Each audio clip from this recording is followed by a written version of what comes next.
Ok, entonces les decía, esas formas canónicas en el plano que nosotros teníamos anteriormente, ¿verdad? Vamos a ver, solo para verla rapidito. Bueno, ya cerré la presentación anterior. Este tipo de forma, ¿verdad? Que decíamos que para cualquier matriz uno podía llegar a alguna de esas formas canónicas. Entonces, esas son precisamente las que se conocen como formas canónicas de Jordan, que lo que hacen de cierta manera es hacer una transformación, ¿verdad? De matrices en otras matrices que son un poco más simples, ¿verdad? No siempre son tan simples como una matriz diagonal, pero sí son más simples en el sentido, en varios sentidos. Por ejemplo, uno de ellos es que tienen más ceros, por ejemplo, ¿verdad? Esas matrices en forma canónica. Recuerden que eso es ventajoso para muchas cosas, ¿verdad? Para calcular determinantes, para resolver sistemas lineales que tienen esa como matriz. Si tiene muchos ceros, pues las ecuaciones son más simples, ¿verdad? Eh, si le ocupo sacar la inversa, bueno, que sería equivalente a las dos cosas que mencioné antes, pues también, ¿verdad? Sería más simple si la matriz tiene más ceros. Lo otro es que tienen los mismos valores propios, ¿verdad? Y entonces, por lo menos para lo que hemos trabajado acá y bueno, y para muchas otras cosas, eh, resulta que las matrices que tienen los mismos valores propios tienen sus relaciones, ¿verdad? Y en este caso, de este curso en particular o de esta temática en particular, pues lo que nos interesa es que matrices que tienen mismos valores propios, pues van a tener los sistemas dinámicos asociados, ¿verdad? Con esas matrices, van a tener puntos de equilibrio con el mismo comportamiento. Y pues eso pues al final es lo que nos interesa acá. Entonces, fíjense, acá para el caso general, eso sí, pues se ponen un poco más enredadas, ¿verdad? Esas formas canónicas. Y fíjense, ya no sé si recuerdan, antes lo dividimos en tres casos. Valores propios reales distintos, valores propios complejos y reales repetidos, ¿verdad? En ese orden, de hecho, fue que los trabajamos. Aquí fíjense que solo las vamos a distinguir como las que tienen valores propios distintos, ya sean reales o complejos, y las que tienen valores propios repetidos, igual ya sean reales o complejos. Eso porque allá, por ejemplo, en el caso del plano, como por ejemplo a la hora de calcular los valores propios, dependía de las raíces de una ecuación cuadrática, ¿verdad? Entonces ahí es imposible, por ejemplo, que hayan valores propios complejos repetidos, ¿verdad? Por propiedades de álgebra, ¿verdad? Recuerden que polinomios eh, de grado 2 en este caso, ¿verdad? Tienen exactamente dos raíces repetidas, puede ser, ¿verdad? Pero las raíces complejas siempre van a pares en un polinomio, ¿verdad? Siempre va la raíz y su conjugado. Entonces, un polinomio de grado 2 no puede tener, por ejemplo, a i como raíz repetida dos veces, ¿verdad? Porque i y menos i tienen que ser raíz. Si i es raíz, menos i también. Por tanto, entonces ya tendríamos las dos raíces y no puede estar repetida la raíz i, ¿verdad? Entonces, eso sí puede ocurrir, por ejemplo, en un polinomio de grado 4, ¿verdad? Que puede ser que tenga a i como raíz repetida dos veces, pero entonces también va a tener a menos i como raíz, ¿verdad? Repetida dos veces. Serían cuatro raíces, ¿verdad? Contando la multiplicidad. Y entonces ahí no habría problema, ¿verdad? Entonces aquí por eso ya solo nos enfocamos en que los valores propios sean distintos o repetidos, ¿verdad? O sea, iguales o distintos, ¿verdad? Independientemente de que sean complejos o no. Claro, va a tener su diferencia el hecho de que sean, por ejemplo, distintos pero reales con distintos pero complejos. Pero ahí vamos a ver que en la clasificación pues se consideran todas esas opciones, ¿verdad? Todas esas posibilidades. Entonces, lo que pasa es que para obtener esas formas, entonces se hace aquel cambio de base, esta matriz invertible T se construye de la misma manera, ¿verdad? Eso es parte de lo que se demuestra, ¿verdad? En este capítulo 5 que esta matriz T construida así como antes, que si recuerdan era tomar valores propios, ¿verdad? Si eran linealmente independientes, pues bueno, eso se agarraban. Si era el caso complejo, pues había que hacer un proceso ahí, ¿verdad? Para obtener esos valores propios o vectores propios reales y que fueran linealmente independientes. Y en el caso de los repetidos, pues ahí es donde es un poco más complejo, ¿verdad? Porque realmente no se hace en términos de valores propios, de vectores propios, perdón, siempre, ¿verdad? Si existen, pues bueno, si los puedo encontrar no hay problema. Pero en ese caso de los valores propios repetidos es donde no siempre se pueden encontrar esos vectores propios LI. Y entonces ahí se utilizan aquellos que son como una generalización, ¿verdad? De los vectores propios. Entonces ahí en el capítulo 5 lo que se prueba, ¿verdad? O parte de lo que se prueba es que eso que se hacía en el plano funciona también, ¿verdad? En RN, ¿verdad? Y como les digo, si nunca han visto esas demostraciones, pues sí les recomiendo que por lo menos las lean, ¿verdad?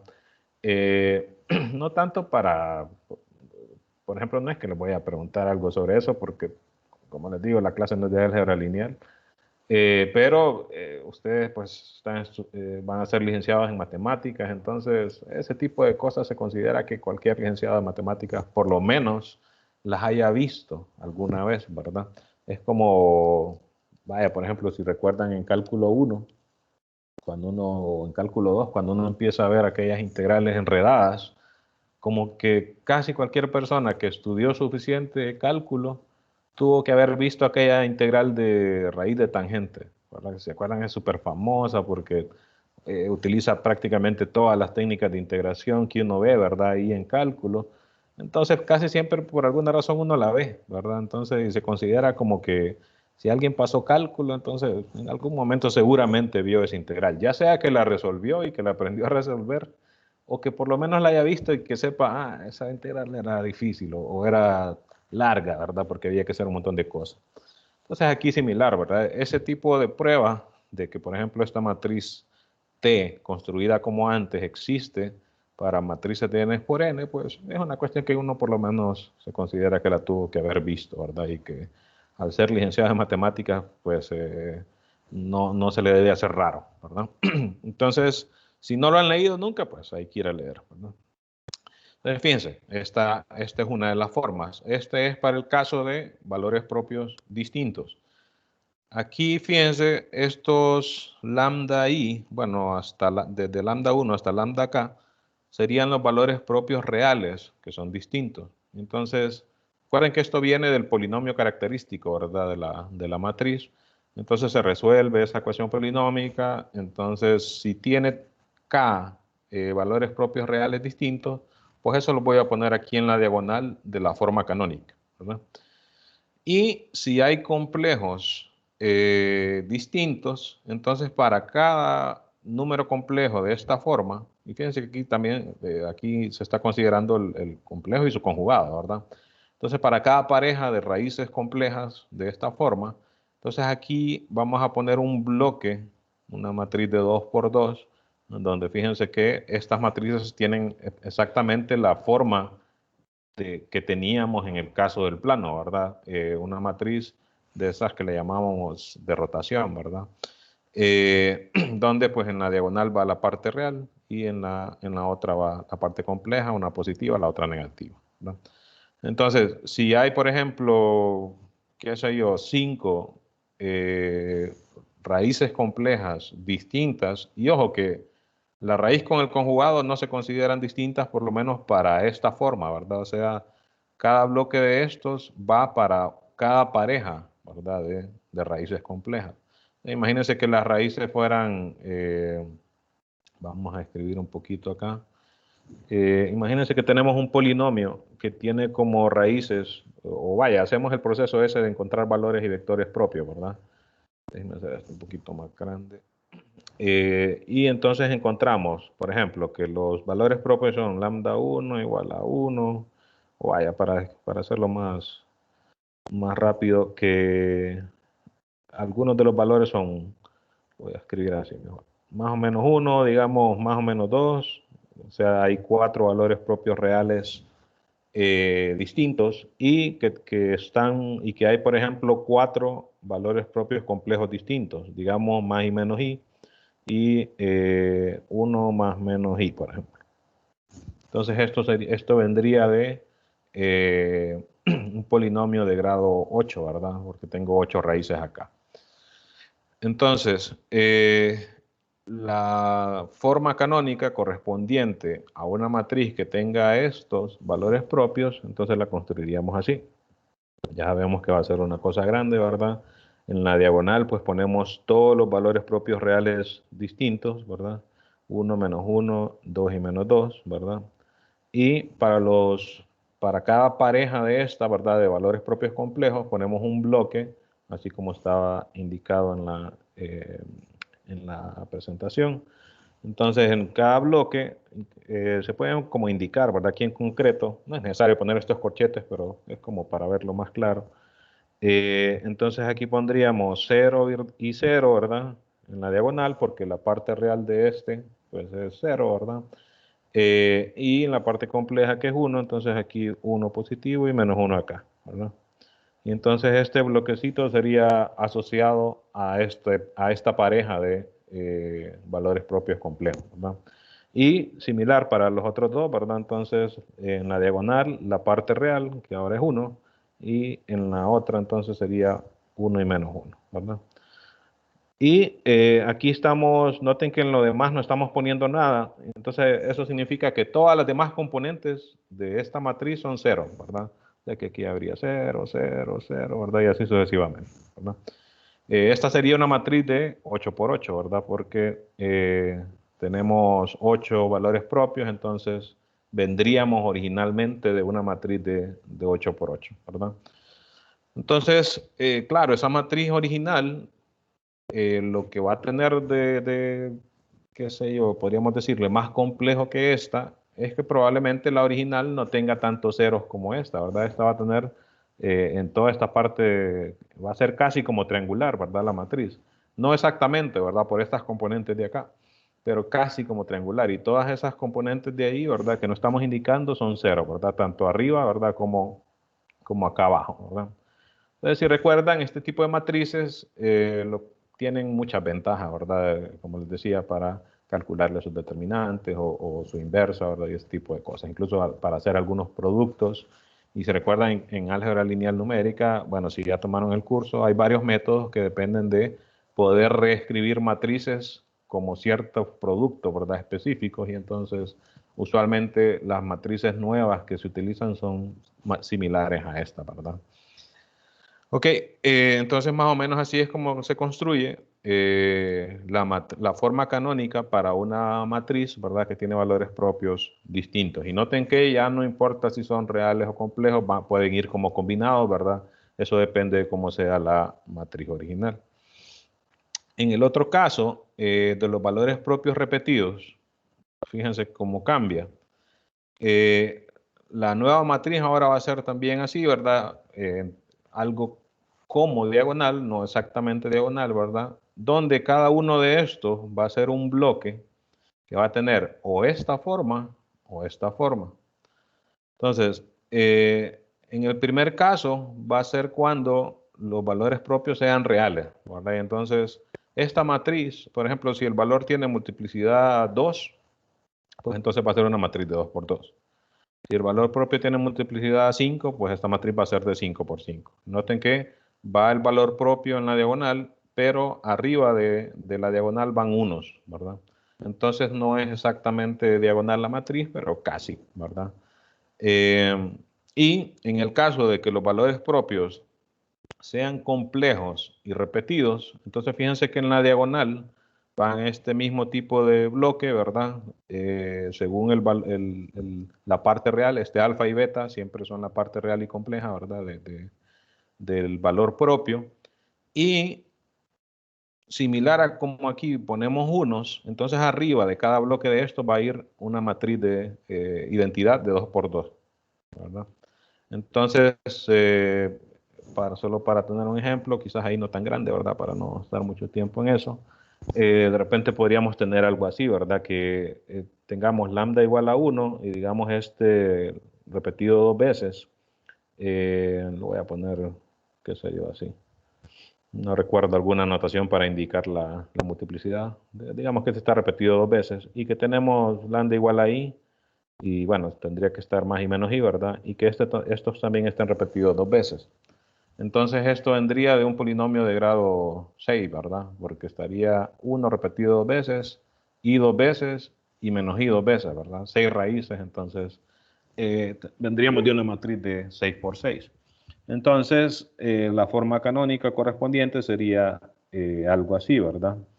1 en la diagonal, como está repetido 2 veces, pues entonces 2 veces, ¿verdad? Y arriba de la diagonal también iría un 1, ¿verdad? En todo lo demás, igual que en el caso anterior, en todo lo demás donde no se indica van ceros, ¿verdad? Para los complejos, entonces ponemos los bloques aquellos, ¿verdad? La parte real, que en este caso es 0 en la diagonal, 1 y menos 1, ¿verdad? Que es la parte compleja.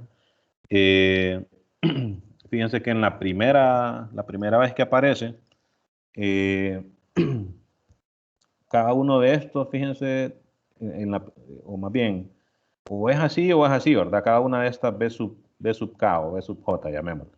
Entonces, en ese caso solo tenemos una de 2 por 2, ¿verdad? Solo sería un pedacito aquí así, ¿verdad? Luego en la siguiente van a ser de esta forma. Entonces noten que la primera componente, entre comillas, ¿verdad? El primer bloque solo es una matriz así, ¿verdad? No hay como que nada que poner de arriba, ¿verdad?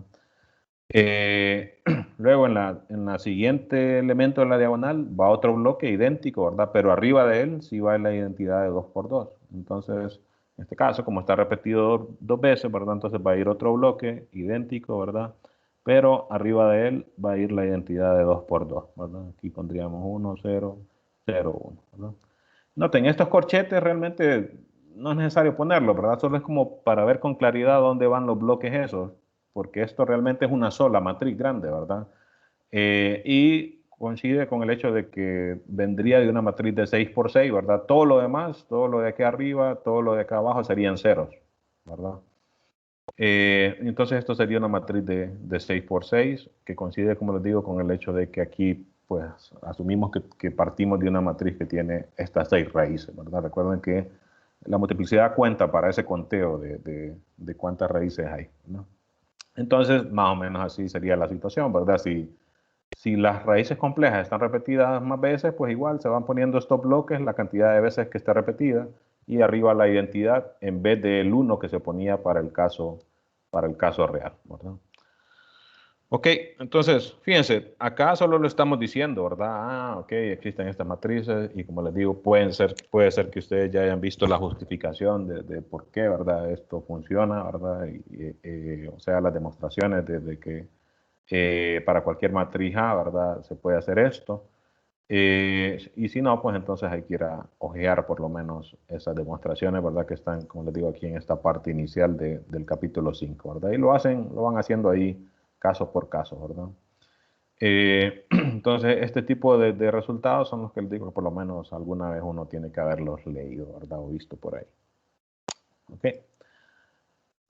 Ahora, vamos a la otra parte que les dije que me iba a enfocar más en eso, ¿verdad? Pero que por lo menos les iba a comentar cómo es que funciona la cosa, ¿verdad? Cómo es que funcionan esas formas canónicas en Rn, ¿verdad? Ahora, ¿qué es esto de propiedades genéricas de matrices?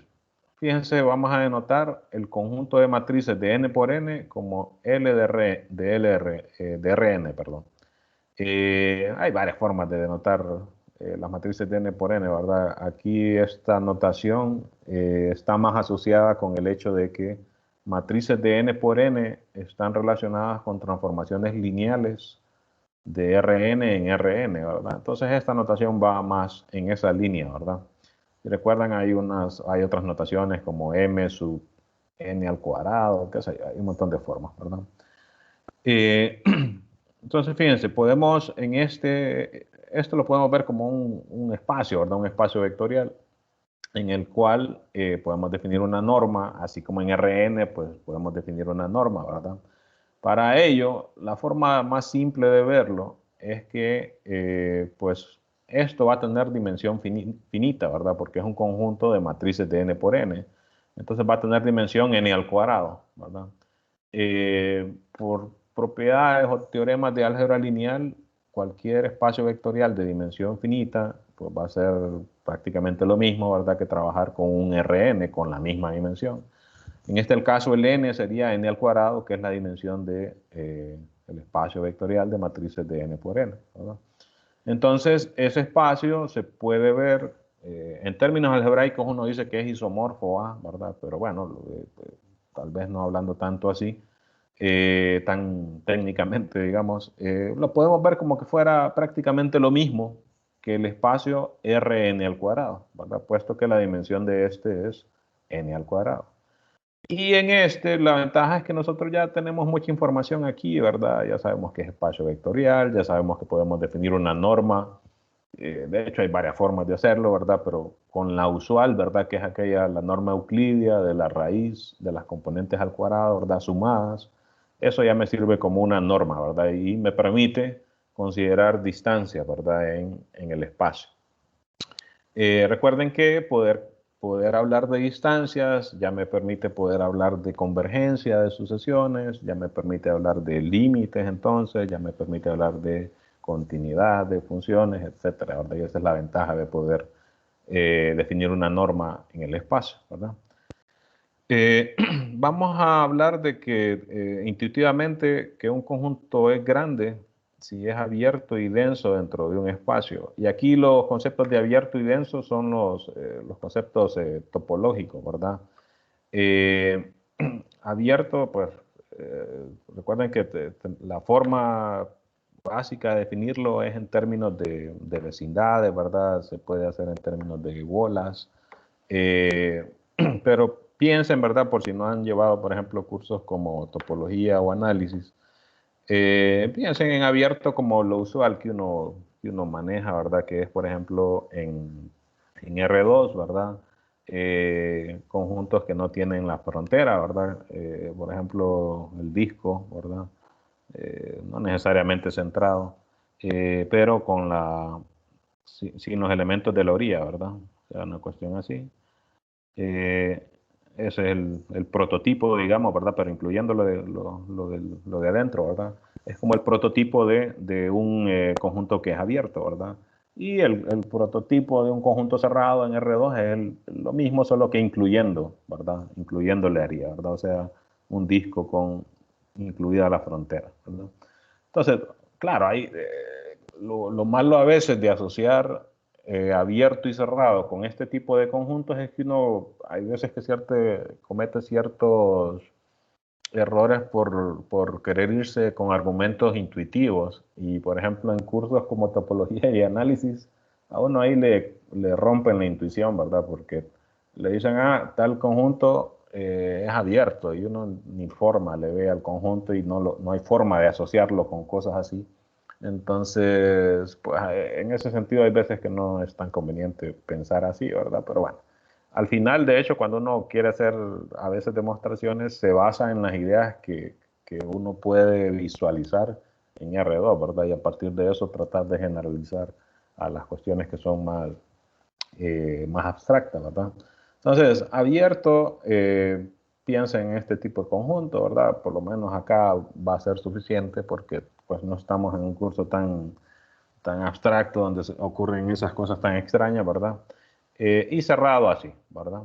Y denso, el prototipo de conjunto denso son los racionales, ¿verdad? Los racionales visto como subconjunto de los reales. Y lo que hace que los racionales sean densos dentro de los reales es que, por ejemplo, si uno lo quiere ver como intuitivamente o gráficamente, es que pues R lo representamos con una recta, ¿verdad? Y al hablar de denso, si uno piensa en lo que significa la palabra denso, ¿verdad? Es como que está bien tupido, digamos, ¿verdad? Bien como lleno. Y algo que no es denso, quizás algo como, qué sé yo, como una esponja, ¿verdad? Algo así, que tiene muchos como agujeros en medio y cuestiones así. Como que no está muy lleno, ¿verdad? Algo así se podría describir como en palabras. Pero realmente lo que hace que los racionales sean densos dentro de los reales es que si yo tomo cualquier real, ¿verdad? Cualquier punto en la recta, entonces, independientemente de que sea racional o no, yo ese punto yo lo puedo aproximar tan bien como yo quiera, ¿verdad? Mediante un racional, ¿verdad? Y básicamente esa es la propiedad de densidad, ¿verdad? Es como querer decir, los racionales están en todas partes, ¿verdad? En la recta real. Entonces, similarmente, aquí en R2 hay conjuntos que van a tener esa propiedad, ¿verdad? De repente, si consideramos quizás lo más simple, queriendo llevar este mismo ejemplo, sería considerar, por ejemplo, el producto cartesiano de los racionales consigo mismo, ¿verdad? Que sería el conjunto de todos los puntos, ¿verdad? En el plano que tienen coordenadas, ¿verdad? Racionales. Entonces, si yo agarro cualquier punto aquí en el plano, cualquier punto lo voy a poder, cualquier punto arbitrario, ¿verdad? En el plano, yo lo voy a poder aproximar también como yo quiera, mediante un punto que tenga coordenadas que sean racionales, ¿verdad? Y eso, pues, es como la idea intuitiva y por lo menos para lo que nos interesa acá, de qué es un conjunto denso, ¿verdad? Ok. eh, Fíjense acá, entonces nos interesa un conjunto que tiene las dos cosas. En este caso, que sea abierto, ¿verdad? Y que sea denso. Y vamos a considerar que ese es un conjunto entre comillas grande, ¿verdad? Porque, entre comillas, porque podría haber un conjunto que visualmente sea bien pequeño, pero que tenga estas propiedades. Pero el punto de ello es que, fíjense, si tenemos un conjunto que es abierto y denso, lo que pasa es que entonces cualquier punto en el complemento en general, incluso podría ser dentro del mismo, ¿verdad? Pero quizás ahí no tiene tanto interés. Un conjunto o un punto en el complemento se puede aproximar, como les decía, también como uno quiera, mediante puntos de el que es denso. Pero no viceversa por la cuestión de que este es abierto, ¿verdad? Entonces, si este es abierto, hay puntos en la frontera eh, que no están dentro del conjunto, ¿verdad? Y entonces, en el complemento, esos puntos van a estar, ¿verdad? Y yo no voy a poder aproximar puntos que estén cercanos a esa frontera mediante puntos que estén en el complemento, ¿verdad? Eso es como, quizás el ejemplo más simple de eso es que tomar un intervalo abierto, ¿verdad? El intervalo, por ejemplo, de menos 1 a 1. Entonces es abierto, ¿verdad? Y el problema es que si yo tomo el complemento, entonces yo no voy a poder aproximar 1, por ejemplo, tan bien como yo quiera con elementos del complemento. Lo voy a poder aproximar, ¿verdad? Pero quizás no tan cerca como quisiera, ¿verdad? Aunque aquí, vamos a ver, funciona este ejemplo. Aquí lo que se quiere decir es que cualquier punto en el complemento se puede aproximar por puntos de m. Uno, noten que está en el complemento y yo lo puedo aproximar también como quiera con elementos de acá, ¿verdad? Y al decir que viceversa no se cumple, entonces sería decir que si yo tomo elementos de acá, no necesariamente los voy a poder aproximar también como quiera con elementos que están afuera, ¿verdad? Más que todo aquí no sería entonces con los extremos, ¿verdad? Sino con cero, por ejemplo. Cero, fíjense, yo no lo podría aproximar tan bien como yo quiera con elementos que están afuera de él, ¿verdad? Que están adelante de 1 o atrás de -1, ¿verdad? Entonces, más en ese sentido, perdón, es que es la línea de eso. Entonces, fíjense, esas ideas que son realmente ideas topológicas se utilizan para definir qué es una propiedad genérica. La propiedad genérica es una propiedad que casi todos los elementos satisfacen la propiedad. Y aquí el casi todos significa que la cumple una cantidad o un conjunto que es, entre comillas, grande. Y para nosotros aquí, pues grande va a significar esto, ¿verdad? Que sea abierto y denso. Y por eso entre comillas, porque si se ponen a pensar en R, ¿verdad? El intervalo de -1 a 1 es abierto, ¿verdad? Pero no cumpliría lo de denso, entonces no serviría como para verlo como ese hecho de que no necesariamente va a ser un conjunto como que se vea, digamos, grande, ¿verdad? Entonces va a ser grande si es abierto, ¿verdad? Y si es denso. El hecho de que sea denso implica que prácticamente abarca casi todo el espacio, ¿verdad? En el que está incluido el conjunto. Y el hecho de que sea abierto, pues, es más que todo en ese sentido de que lo que está fuera de él no me sirve para aproximar elementos del conjunto, ¿no? Entonces, vamos a decir que cualquier conjunto que tenga un subconjunto que sea denso y abierto, entonces me va a dar una propiedad genérica, como queriendo decir las, lo que caracteriza a esos elementos, de cierta forma lo van a cumplir casi todos los elementos del espacio más grande donde esté este conjunto M, ¿verdad? Por la cuestión de la densidad. Entonces, lo que uno piensa en, ok, pero ¿y esto qué tiene que ver con lo que hemos venido hablando ahorita, o más específicamente con sistemas dinámicos? Pues resulta que lo que vamos a ver es que tener distintos valores propios es una propiedad genérica de las matrices. O sea que, de cierta forma, podríamos decir que casi todas las matrices van a tener valores propios distintos. O sea que, fíjense, pónganse a pensar antes de ver la justificación de eso, solo en lo que dice. Tener valores propios distintos es una propiedad genérica. O sea que casi todos los elementos satisfacen esa propiedad.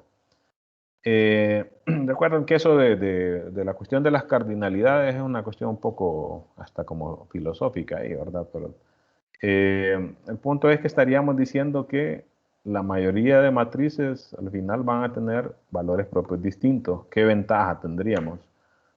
Que hemos visto varias veces que los casos de valores propios repetidos es donde se complican a veces las cosas, ¿verdad? Porque no necesariamente se pueden hallar vectores propios LI y ese tipo de cosas, ¿verdad? Entonces, si supiéramos que casi todas las matrices van a ser así, ¿verdad? Con valores propios distintos, pues es ventajoso porque entonces casi todos los sistemas dinámicos, ¿verdad?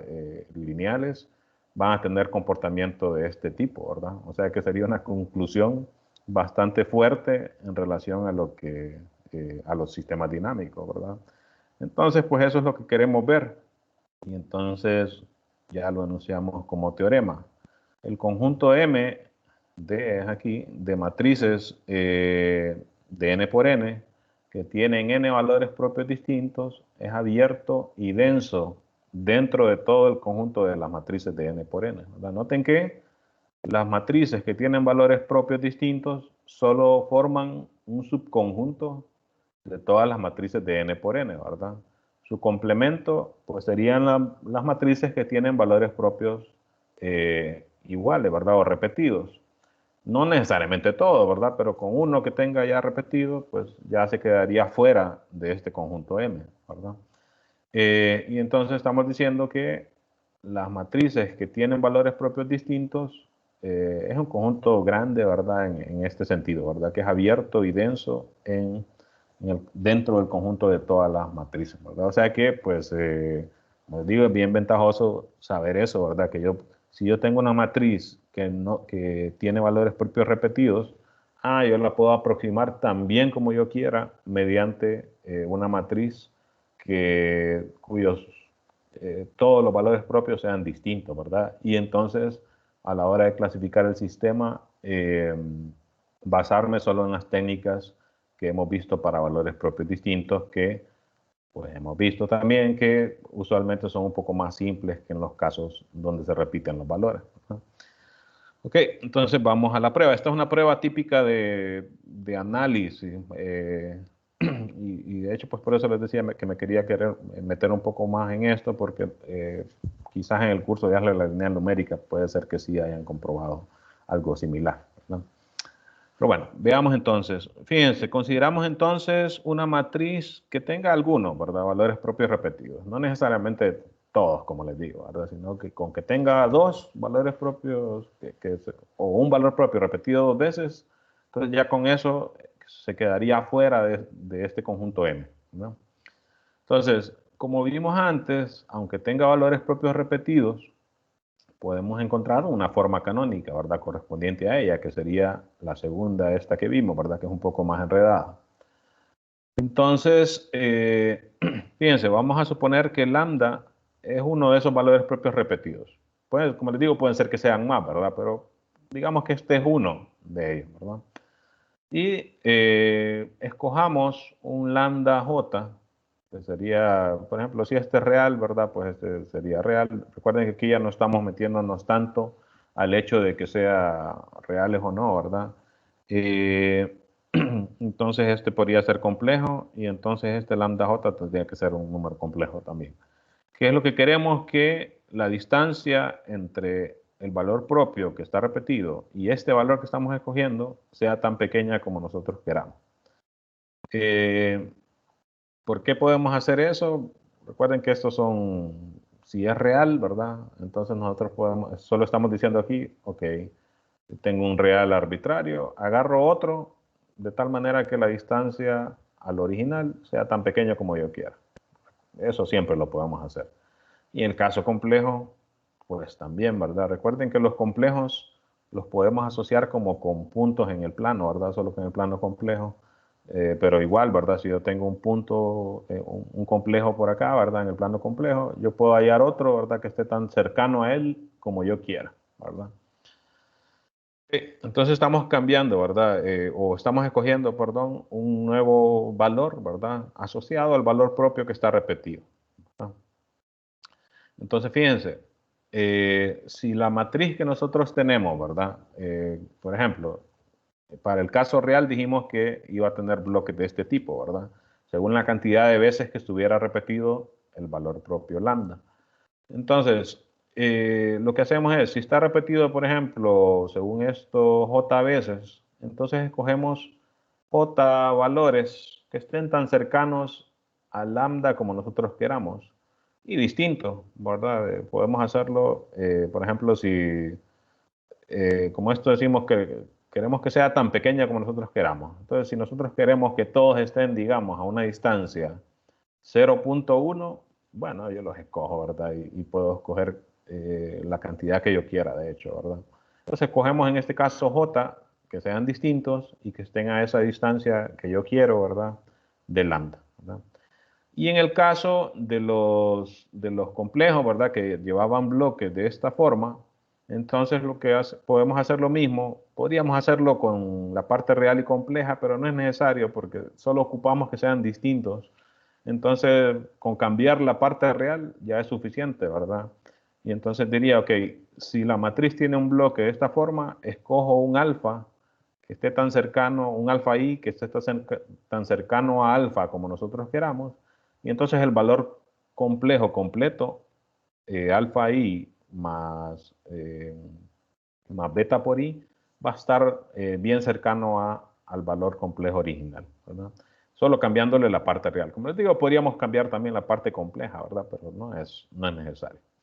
Entonces, ¿qué pasa? Al hacer cualquiera de esas dos operaciones, vamos a obtener una nueva matriz, ¿verdad? Beta, que va a tener valores propios distintos porque los cambiamos, ¿verdad?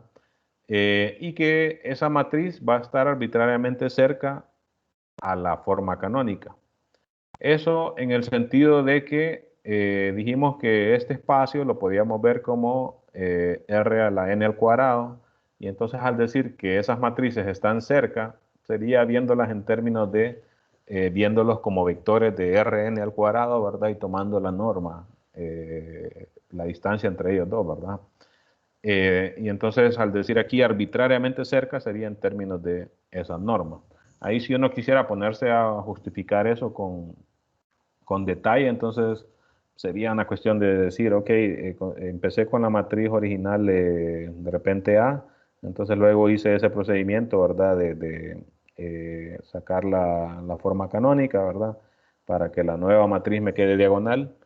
Y entonces lo que haría sería tomar la norma, ¿verdad? De la matriz original menos esta, ¿verdad? Solo que eh, en este caso esta norma sería vista como, esto lo estaría viendo como un vector, ¿verdad? Que es, ambos, ¿verdad? Lo estaría viendo como vectores que están en r a la n al cuadrado, ¿verdad? Y entonces esta norma sería la norma euclidia, ¿verdad? O sea, la raíz cuadrada de la resta de las componentes, ¿verdad? Al cuadrado, ¿verdad? Digamos que las componentes son así, x1 y y1, entonces x1 menos y1 al cuadrado, x2 más y2 al cuadrado y así, ¿verdad? Así sucesivamente. Me está pidiendo esto. Bueno, no sé. Ok, entonces, al decir que las matrices esas están arbitrariamente cerca, bueno, de hecho la que dice que está arbitrariamente cerca es la modificada, ¿verdad? No A, sino B, ¿verdad? Creo que le llamaron ahí. Una nueva matriz B, que es la que tiene valores propios ahora distintos, ¿verdad? Esta tenía valores propios repetidos, y esta matriz B lo que tiene es que esta norma también va a ser tan pequeña como nosotros queramos, ¿verdad? O sea, nosotros tomamos un valor arbitrario, un epsilon, y nosotros podemos controlar, ¿verdad?, que esta distancia entre estas dos matrices, o vistas como vectores, ¿verdad?, de R a la n al cuadrado, la distancia sea tan pequeña como nosotros queramos, ¿verdad? Entonces, pues eso era, es que esto como que se me cerró por alguna razón. No, ahí está. Ok, entonces, noten que es básicamente lo que se comprobó es una cuestión de que construimos un nuevo punto, viendo las matrices como puntos, ¿verdad? Un nuevo punto que tiene las propiedades que yo quería, que es que tenga valores propios distintos y que esté tan cercano a la matriz que yo tenía originalmente. ¿A qué se parece eso? A lo que les estaba hablando sobre, o comentando aquí sobre más o menos qué significa densidad, ¿verdad? Les dije, bueno, significa que, por ejemplo, Q es denso en R, porque si yo agarro cualquier real, ¿verdad? Yo lo puedo aproximar tan bien como yo quiera, o sea que la distancia de ese valor esté tan cercano al otro como yo quiera, y ese nuevo valor va a ser un racional.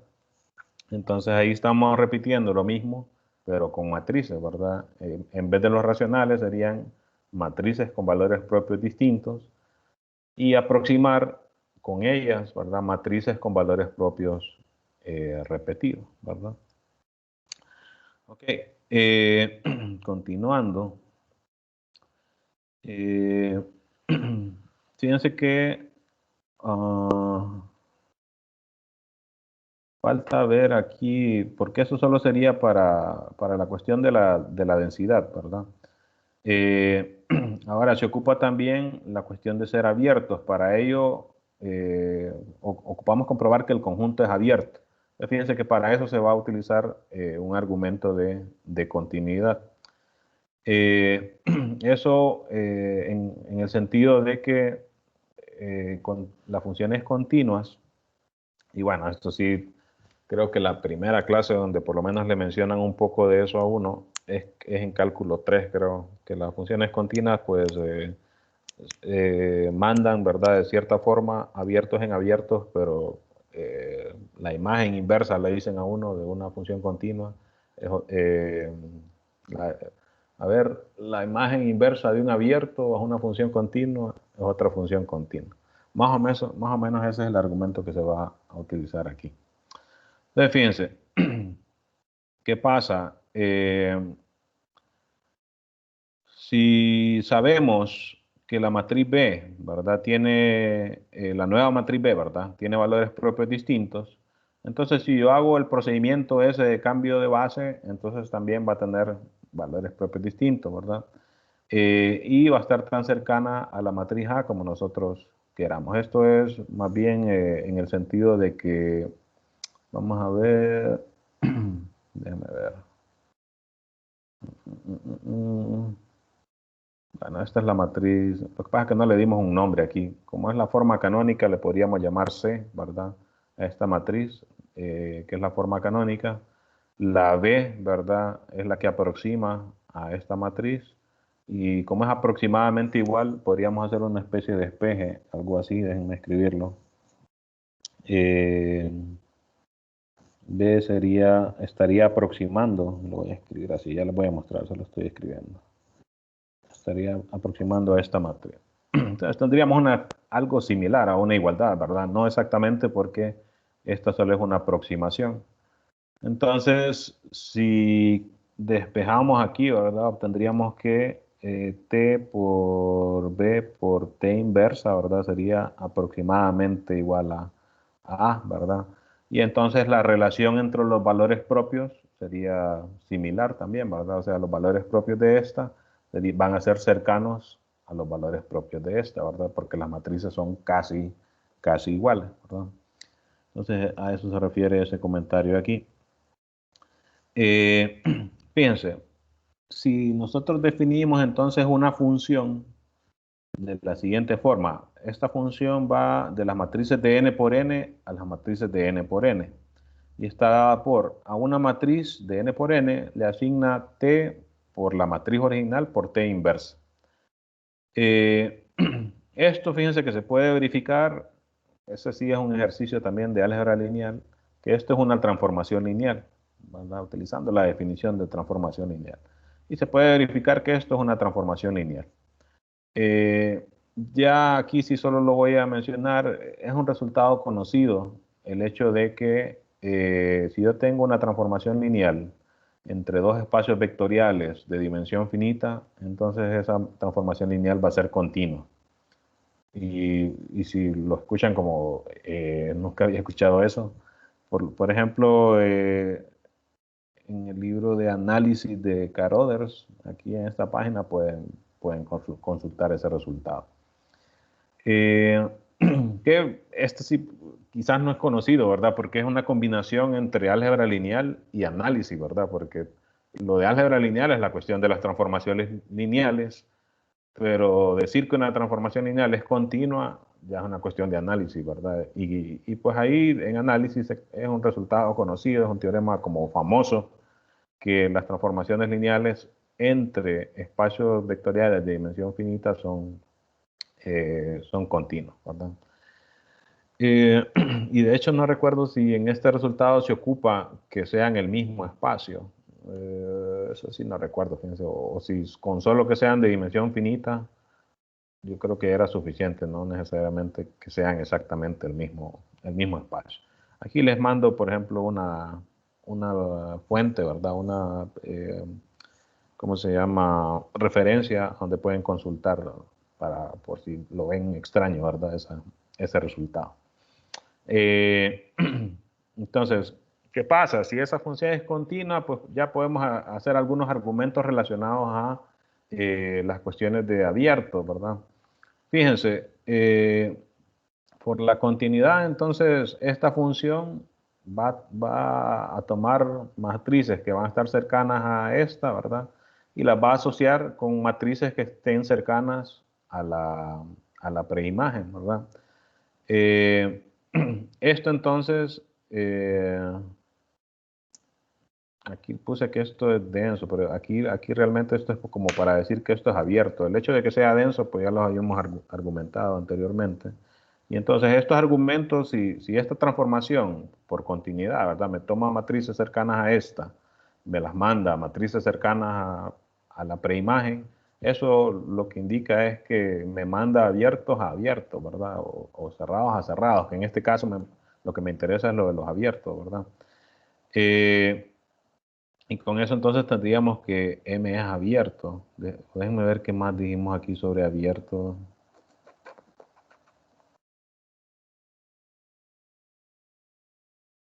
Mm, mm, mm, mm, mm. ¿Será que está bien? ¿Será que es necesario decir esto para completar lo de antes?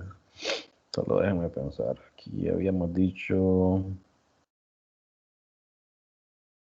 tenía una matriz que está arbitrariamente cerca a esta y con valores propios distintos. Ah,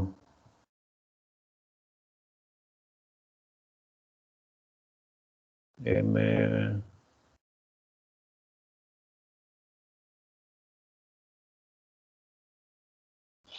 A ver qué es este comentario. Esto porque se construyeron matrices con valores propios distintos arbitrariamente cerca de cualquier matriz A. O sea, aquí me parece que este comentario realmente es más para hablar de ser abierto, ¿verdad? Más que para ser denso, porque para ser denso, con lo que teníamos aquí, pues decíamos que teníamos matrices que estaban tan cercanas a la que nosotros queríamos originalmente. A ver. Quizás fíjense que es que hay un paso intermedio ahí porque eh, con la matriz que uno arrancaría realmente sería con la matriz A, ¿verdad? Luego le haría la cuestión esta de obtener su forma canónica. A esta matriz no le pusimos un nombre, ¿verdad? y luego sería una especie como de esquema, ¿verdad? Y luego entonces a esta matriz asociarle esa matriz que solo la aproxima, ¿verdad? Que aquí estamos llamando B. Entonces, quizás sí es necesario mencionar eso como para hacer el paso, como para conectar todo, ¿verdad? Como que sería asociar esta A con la B al final, ¿verdad? Y como se definió una función, ¿verdad? Que a una matriz A le asocia una matriz de este tipo, como que quedaría un paso que falta ahí, ¿verdad? Entonces, creo que sí es necesario hacer ese comentario ahí para completar la cuestión de que sea denso. Entonces, creo que no es necesario aquí cambiar esto. Ok, entonces tenemos matrices con valores propios distintos y que están arbitrariamente cerca, ¿verdad? De cualquier matriz A en el espacio de matrices de n por n, ¿verdad? Y ahora entonces las aproximamos con valores propios distintos. Ya casi es la hora, pero ya estamos terminando. Entonces veamos lo último, es que es para ver que M realmente es abierta, que como les digo me parece que con esto es suficiente. Pero veamos qué decimos acá. Consideremos el polinomio característico de la matriz inicial, ¿verdad? Entonces, si nosotros variamos un poco los coeficientes o las componentes, sería creo que la palabra correcta aquí, las componentes de la matriz, entonces el polinomio característico pues también variaría poco, ¿verdad? Eh, es como decir, tengo una matriz, ¿verdad? Con, digamos, no, para no complicar mucho, una matriz diagonal, ¿verdad? Y entonces yo le cambio, ¿verdad? Y le varío un poco, ¿verdad? Las componentes, ¿verdad? Digamos, tomo 1.01, ¿verdad? 0 y 2.01. Entonces, si yo le hago el proceso, ¿verdad? De hallar valores propios a esta, que bueno, como es diagonal, la escogí solo para que fuera más rápido hablar de ella, ¿verdad? Entonces serían los elementos de la diagonal y entonces cambié un poquito, ¿verdad? Los elementos de la matriz, que no necesariamente serían los de la diagonal, ¿verdad? Podrían ser estos también. Y entonces lo que estamos diciendo ahí es que el polinomio característico de la matriz solo va a cambiar poco también, ¿verdad? Si uno cambia poco los componentes de la matriz, ¿verdad? Tiene sentido eso, ¿verdad? Y entonces, si los coeficientes del polinomio cambian poco, entonces los valores propios también van a cambiar poco, ¿verdad? Porque tengo dos polinomios que son casi iguales, ¿verdad? Excepto por un pequeño valor. Entonces, sus raíces van a ser casi iguales también, ¿verdad? Eso tiene mucho que ver con la cuestión de que los polinomios son funciones continuas, ¿verdad? Entonces no van a tener grandes variaciones con respecto a si yo cambio un poquito ahí sus coeficientes, ¿verdad? Eh, y lo anterior entonces implica que las matrices cercanas a matrices con valores propios distintos también van a tener valores propios distintos. O sea que M es abierto. O sea, aquí fíjense que creo que hay un poco como de redundancia en esto. Creo que con este comentario de acá, pues ya es suficiente para hablar no solo de, o aquí, ¿verdad? Cambiar realmente abierto, ¿verdad? De un solo, y con lo argumentado acá, ¿verdad? Decir que ya teníamos también la densidad. Pero bueno, entonces, al final, fíjense que estos son, si ustedes se ponen a pensar, pues en resumen, estos conceptos son más como topológicos. Entonces, pues bueno, tampoco estamos en clase de topología, ¿verdad? Entonces, nos quedamos más que todo con el resultado. Y lo que nos interesa acá es, ok, si yo tengo una matriz que tiene valores propios repetidos, según este teorema, yo puedo aproximarla, ¿verdad? También como yo quiera, con valores propios reales o valores propios, ya sea reales o complejos, ¿verdad? Que sean distintos. Y entonces eso me facilita el hecho de la clasificación del sistema dinámico, ¿verdad? Porque desde el punto de vista de las formas canónicas es mucho más simple trabajar con una forma de esta, ¿verdad? Que trabajar con una forma de estas que tienen estos unos arriba o estas identidades arriba, ¿verdad? Entonces, este resultado me dice bastante, ¿verdad? Que, como les digo, es como cuando uno en R dice, bueno, cualquier cosa, de hecho, cuando uno hace trabajos concretos, ¿verdad? Aplicaciones si algún cálculo me da un número irracional, ¿verdad? Y yo ocupo utilizarlo, ¿verdad? De repente para, eso es un volumen o alguna cantidad de interés. Normalmente uno lo que hace es toma una cifra decimal, ¿verdad? Para aproximarlo. O sea, estamos utilizando la densidad de los racionales ahí, ¿verdad? Para ese hecho. Entonces aquí sería una cuestión similar, ¿verdad? Estaríamos utilizando la densidad de las matrices con valores propios distintos para aproximar matrices con valores propios repetidos. Y si se ponen a pensar, entonces desde un punto de vista así como que bien amplio, el resultado este es como bien fuerte, ¿verdad? Lo que dice, ¿verdad? Así que tómenlo en mente especialmente para cuestiones de qué sé yo, por ejemplo, ustedes si ya van a hacer su práctica y hacen práctica de investigación, podrían utilizar este tipo de ideas para resolver algún problema específico, ¿verdad? O para utilizarlo en alguna investigación, ¿verdad? En ese tipo de cosas, ¿verdad? Que de repente, pues, muchos problemas dependen de esto, ¿verdad? De hallar valores propios para matrices y entonces este tipo de resultados son súper útiles para ese tipo de cuestiones, ¿verdad? Ok, como les dije, eh, para la cuestión de la prueba 3, ¿verdad? Que les indiqué ahí que ya estaba planificada, solo sobre las presentaciones 7 y 8. Y de hecho, fíjense acá, yo casi siempre les incluyo aquí algunos ejercicios al final, ¿verdad? Pero de esta sección, el tipo de ejercicio que aparece aquí es más como de lo mismo, de álgebra lineal, ¿verdad? Y de esas cuestiones más como topológicas. Entonces, no es álgebra lineal o topología. Ninguna está estrictamente relacionado con cuestiones de sistemas dinámicos. Entonces, de acá no les voy a asignar ejercicios. Entonces, este capítulo, más que todo nos quedamos con esas ideas, ¿verdad? Una, que la cuestión de las formas canónicas se puede generalizar, ¿verdad?, a matrices de n por n.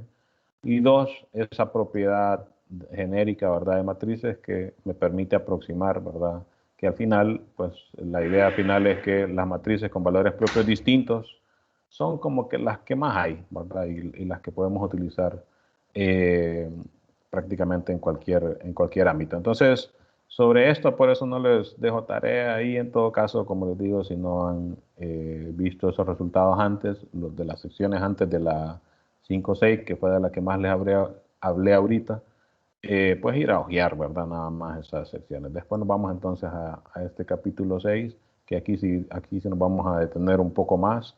Aquí sí ya son conceptos relacionados con los sistemas esos en RN, ¿verdad? Que aquí sí nos interesa, ¿no?